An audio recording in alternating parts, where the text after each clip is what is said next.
ഇന്നല്ലാഹ ഇൻദഹു ഇൽമുസ്സാ ഇന്നല്ലാഹ ഇൻദഹു ഇൽമുസ്സാ വയുനസ്സിലുൽ ഗൈഥ വയഅലമു മാ ഫിൽ അർഹാം വമാ തദ്രി നഫ്സും മാദാ തക്സിബു ഗദാ വമാ തദ്രി നഫ്സുൻ ബിഅയ്യി അർദിൻ തമൂത് ഇന്നല്ലാഹ അലീമുൻ ഖബീർ. അല്ലാഹുവിന്റെ വിശുദ്ധമായ ഖുർആനിലെ സൂറത്തുൽ ലുഖ്മാന്റെ അവസാനത്തെ ആയത്താണ്. 5 കാര്യങ്ങൾ അല്ലാഹുക്കല്ലാതെ ലോകത്ത് മറ്റൊരാൾക്കറിയില്ല. അതിന് പറയുന്നത് തന്നെ മഗീബാത്തുൽ ഖംസ്, പരമരഹസ്യമായ 5 കാര്യങ്ങൾ. അല്ലാഹ് പറയുകയാണ്, ഇന്നല്ലാഹ ഇൻദഹു ഇൽമുസ്സാ, ഖിയാമത്ത് നാൾ എന്നാണ് സംഭവിക്കുന്നതെന്ന് അല്ലാഹുക്കല്ലാതെ മറ്റാർക്കും അറിയില്ല. ഈ ലോകം എന്നാണ് അവസാനിക്കുക, ഈ പ്രപഞ്ചം എന്നാണ് തകരുക, ഈ ആകാശം എന്നാണ് പിളരുക, ഈ നക്ഷത്രം എന്നാണ് അടരുക, അല്ലാഹുവിനല്ലാതെ മറ്റാർക്കും അറിയില്ല. ഇന്നല്ലാഹ ഇൻദഹു ഇൽമുസ്സാ, അല്ലാഹുക്കല്ലാതെ ലോകാവസാനം എന്നെന്ന് മറ്റാർക്കും അറിയില്ല. ഒന്നാമത്തെ കാര്യം ഇതാണ്. ബാക്കി 4 കാര്യം നമ്മുടെ വിഷയവുമായി ബന്ധമില്ലെങ്കിലും സഹോദരങ്ങളെ, മനസ്സിൽ ഈമാൻ ഉറക്കാനൊന്ന് ഞാൻ പറഞ്ഞു തരാം. അല്ലാഹുവിനെ മാത്രം അറിയുന്ന രണ്ടാമത്തെ കാര്യമേതാ? വയുനസ്സിലുൽ ഗൈഥ, എപ്പോഴാണ് മഴ പെയ്യുന്നതെന്ന് അല്ലാഹുക്കല്ലാതെ മറ്റാർക്കും അറിയില്ല. ആകാശത്തു നിന്ന് എപ്പോഴാണ് മഴത്തുള്ളി ഭൂമിയിലേക്ക് വരിക കാലാവസ്ഥക്കാരന്റെ അനുമാനമല്ല, അതെപ്പോഴാണ് പെയ്യുന്നതെന്നറിയാൻ ലോകത്ത് അല്ലാഹുവിനല്ലാതെ മറ്റൊരാൾക്ക് സാധ്യമല്ല. 3 വയഅലമു മാ ഫിൽ അർഹാം, ഗർഭാശയത്തിൽ കിടക്കുന്ന കുട്ടിയുടെ അവസ്ഥ എന്താ, അവനാണാണോ പെണ്ണാണോ എന്നറിയാൻ അല്ലാഹുക്കല്ലാതെ ലോകത്തും മറ്റൊരു മന്ത്രവാദിക്കും കഴിയില്ല. എന്റെ സഹോദരങ്ങളെ, ഒരു വെറ്റില നിരത്തലിനും കഴിയില്ല. എപ്പോഴാണ് നമ്മൾ അറിയുന്നത്? സ്കാൻ ചെയ്താൽ അറിയുന്നത് 4 മാസത്തിന് ശേഷമാണ്. പിതാവിന്റെ മുതുകിൽ നിന്ന് ഇന്ദ്രിയ തുള്ളിയായി അത് മാതാവിന്റെ 10 സെന്റിമീറ്റർ നീളമുള്ള 8 സെന്റിമീറ്റർ വീതിയുള്ള അണ്ഡാശയത്തിന്റെ ഉള്ളിൽ ഒരു ചെറിയ രക്തക്കുടലിലൂടെ സഞ്ചരിച്ചു പോകുമ്പോ 20 കോടിയോളം വരുന്ന പുരുഷ ബീജങ്ങളിൽ നിന്ന് ഒരു ബീജത്തെ മാത്രം തെരഞ്ഞെടുത്ത് പെണ്ണിന്റെ അണ്ഡാശയവുമായിട്ട് കൂട്ടിയോജിക്കുമ്പോ പുരുഷന്റെ ബീജവും ഈ പെണ്ണിന്റെ അണ്ഡവും തമ്മിൽ ഗർഭാശയമെന്ന് ആർക്കും കാണാത്ത ഇരുട്ടറയിൽ വെച്ച് ഒരുമിച്ച് കൂടുമ്പോ ആ ഒരുമിച്ച് കൂടലിലൂടെ ജനിക്കാൻ പോകുന്ന കുഞ്ഞ് അതാണാണോ പെണ്ണാണോ എന്ന് പറയാൻ സൃഷ്ടിപ്പിന്റെ തുടക്കത്തിൽ അല്ലാഹുക്കല്ലാതെ മറ്റാർക്കും കഴിയില്ല, ഒരു മനുഷ്യനും കഴിയുകയില്ലെന്ന് അല്ലാഹുവിന്റെ വിശുദ്ധ ഖുർആൻ. അല്ലാഹുവിന്റെ വിശുദ്ധ ഖുർആൻ.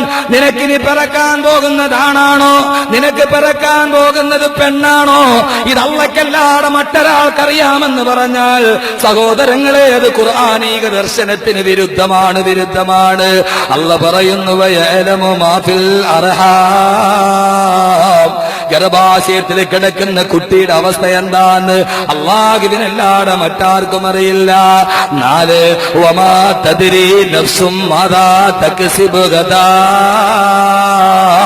ഒരു മനുഷ്യ ശരീരത്തിന് നാളെ എന്താണ്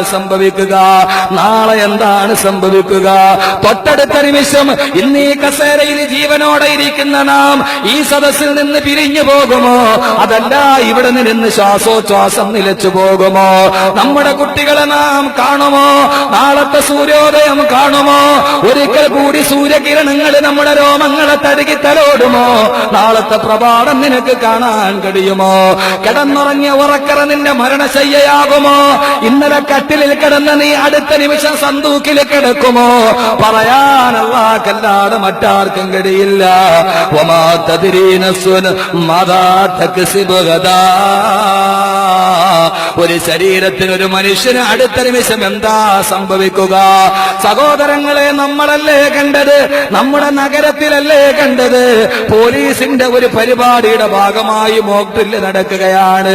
ഒരു പാവം RMSIയുടെ നേരെ ലോറി പാഞ്ഞു വരുന്നു. ആളുകൾ കണ്ടുകൊണ്ട് നിൽക്കുന്നു. ഇത് പോലീസിന്റെ പരിശീലനത്തിന്റെ പരിപാടിയാണെന്ന്. ആ ലോറി വന്ന മനുഷ്യനെ പാവം ഒരു സബ് ഇൻസ്പെക്ടറിന്റെ ശരീരത്തിലൂടെ ആ വാഹനം കയറുമ്പോഴും ആളുകൾ ചുറ്റും കൂടി നിൽക്കുന്നവർ വിശ്വസിക്കുന്നു അയാൾ മരിക്കുകയല്ല, അയാൾ കൊല്ലപ്പെടുകയല്ല, ഇത് പോലീസിന്റെ അഭ്യാസത്തിന്റെ ഭാഗമാണെന്ന് കരുതി, മോക്കില്ലെന്ന് പറയുന്ന സാങ്കല്പികമായ പരിശീലനമാണെന്ന് കരുതി എല്ലാവരും നോക്കി നിൽക്കുമ്പോ ഒരു വാഹനത്തിന്റെ മുമ്പിൽ കിടന്നൊരു പാവപ്പെട്ട സബ് ഇൻസ്പെക്ടർ തകർന്നരിഞ്ഞു മരിക്കുന്നത് കണ്ടു നിന്നത് കൊല്ലം നഗരത്തിന്റെ ജനവാസികളെ നിങ്ങളാണ്. അയാൾ മരിക്കുകയാണെന്ന് ഒരു പച്ച മനുഷ്യന്റെ മുകളിലൂടെ ഒരു വാഹനം കത്തിക്കയറി കടന്ന് അയാൾ ചതഞ്ഞറിഞ്ഞ് ഭിത്തിയുടെയും വാഹനത്തിന്റെയും ഇടയിൽ കിടന്ന് ചതഞ്ഞറിയുമ്പോ അപ്പോഴും തൊട്ടെടുക്കുന്നവൻ അറിയുന്നില്ല അയാൾ നിലവിളിക്കുന്നത് വേദനയെടുത്തിട്ടാണെന്ന്. അയാളുടെ അരയുടെ കീഴ്പോട്ട് ചതഞ്ഞറിഞ്ഞു പോയിട്ടാണ് ആ മനുഷ്യൻ നിലവിളിക്കുന്നതെന്ന് തൊട്ടടുത്ത് നിൽക്കുന്നവന് പോലും അറിയില്ല. ഇതാണ് മരണം, ഇതാണ് മരണം, ഇതാണ് മരണം. സഹോദരങ്ങളെ, മരണമെന്ന് പറയുന്നത് മരിക്കുന്നവന്റെ മുന്നിലും അവൻ മരിക്കുന്നു എന്നറിയാതെ മരവിച്ചു നിൽക്കുന്നവനായി മനുഷ്യൻ മാറിപ്പോകുമ്പോ മരണമേ നീ എന്നെ മാടി വിളിക്കുന്നു, ഒരു കാമുകിയായി ഞാൻ നിന്നീലലിയുന്നു. അള്ള പറയുന്നു, മനുഷ്യ നീ എത്ര വളർന്നാലും വിവര സാങ്കേതിക വിദ്യ നിന്റെ കൈപ്പിടിയിൽ ഒതുങ്ങി നിന്നാലും വമാ തദ്രീ നഫ്സുൻ മാദാ തക്സിബു ഗദാ, എപ്പോഴാണ് നീ മരിക്കുന്നതെന്ന് പറയാൻ, നാളെ നിനക്കെന്താണ് പറയുന്നതെന്ന് കഴിയാൻ ഡാവിഞ്ചിയുടെ രഹസ്യ കോഡ് വായിക്കാൻ നിനക്ക് കഴിഞ്ഞേക്കാം. ജനിതക കോഡ് വായിക്കാൻ കഴിഞ്ഞപ്പോ ജനിതക കോഡ്, ലോകശാസ്ത്രം മുഴുവനും ജനിതക കോഡിന്റെ രഹസ്യം വായിച്ചപ്പോ അന്നത്തെ അമേരിക്കയുടെ പ്രധാനമന്ത്രി പോൾ ക്ലിന്റൺ പറഞ്ഞതെന്തെന്നറിയുമോ? ദൈവത്തിന്റെ രഹസ്യ ഭാഷ നമ്മളും വായിക്കാൻ തുടങ്ങി. ജനിതക കോഡിന്റെ രഹസ്യ ഭാഷ വായിച്ചപ്പോ അന്ന് ബിൽ ക്ലിന്റൺ പറഞ്ഞതെന്തെന്നറിയുമോ? ദൈവത്തിന്റെ രഹസ്യ ഭാഷ മനുഷ്യൻ വായിക്കാൻ തുടങ്ങിയിരിക്കുന്നു. വായിക്കാൻ കഴിയുമെങ്കിൽ വായിക്കടാ, വായിക്കാൻ കഴിയുമെങ്കിൽ വായിക്കടാ. നിന്റെ ഉമ്മയുടെ ഗർഭാശയത്തിൽ 4 മാസം നിനക്ക് പ്രായമുള്ളപ്പോ അല്ലാഹു ഒരു മലക്കിനെ പറഞ്ഞു വിട്ടു. ആ മലക്കിനോട് പറഞ്ഞു, ഉമ്മയുടെ ഗർഭാശയത്തിൽ കിടക്കുന്ന ഇവൻ എത്ര നാൾ വരെ ജീവിക്കുമെന്നൊന്ന് എഴുതി വെക്കുക, അവന്റെ തലച്ചോറിലൊന്ന് എഴുതി വെക്കുക, ഇവൻ എന്നാണ് മരിക്കുന്നതെന്ന് എഴുതി വെക്കുക. സഹോദരങ്ങളെ, ഇത് മാറ്റിയാൽ ഈ തലച്ചോറ് കാണാൻ പൊട്ടിച്ചെടുത്താല് വായിക്കാൻ കഴിയുമോ നിനക്ക്? വായിക്കാൻ കഴിയുമോ നിനക്ക്? തലച്ചോറ് വെട്ടിപ്പിളർന്നിട്ട് തലച്ചോറിന്റെ ഭാഗം മുറിച്ചു മാറ്റിയിട്ട് മറിച്ചൊരു തലച്ചോറ് ഫിറ്റ് ചെയ്യുന്ന മനുഷ്യ, ആ തലച്ചോറിന്റെ എവിടെയൊക്കെയോ എഴുതി വെച്ച അല്ലാഹുവിന്റെ ഭാഷ നിനക്കറിയുമോ? അല്ലാമുൽ ഗുയൂബായ സത്താറുൽ ഗുയൂബായ അല്ലാഹുവിന്റെ ഭാഷ നിനക്ക് വായിക്കാൻ കഴിയുമോ? ഇല്ല, ഇല്ല മനുഷ്യ, നിനക്ക് കഴിയില്ല.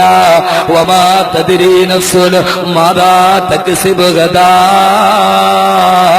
ഒരു മനുഷ്യ ശരീരത്തിന് നാളെ എന്താണ് സംഭവിക്കുക അത് അല്ലാഹുവല്ലാതെ പറയാൻ ലോകത്തൊരാൾക്കും കഴിയില്ല. 5 വമാ തദ്രീ നഫ്സുൻ ബിഅയ്യി അർദിൻ തമൂത്, ഒരു മനുഷ്യൻ എവിടെയാണ് മരിക്കുന്നതെന്ന് പറയാൻ നീ ജനിച്ചെടുത്താണോ നീ മരിക്കുക? മുഗൾവറയിൽ ജനിച്ചവനെ ഇവിടെയാണോ നീ മരിക്കുക? കൊല്ലം ജില്ലയിൽ ജനിച്ചവനെ ഈ കൊല്ലത്താണോ നീ മരിക്കുക? പറയാൻ അല്ലാഹുവല്ലാതെ കഴിയില്ല.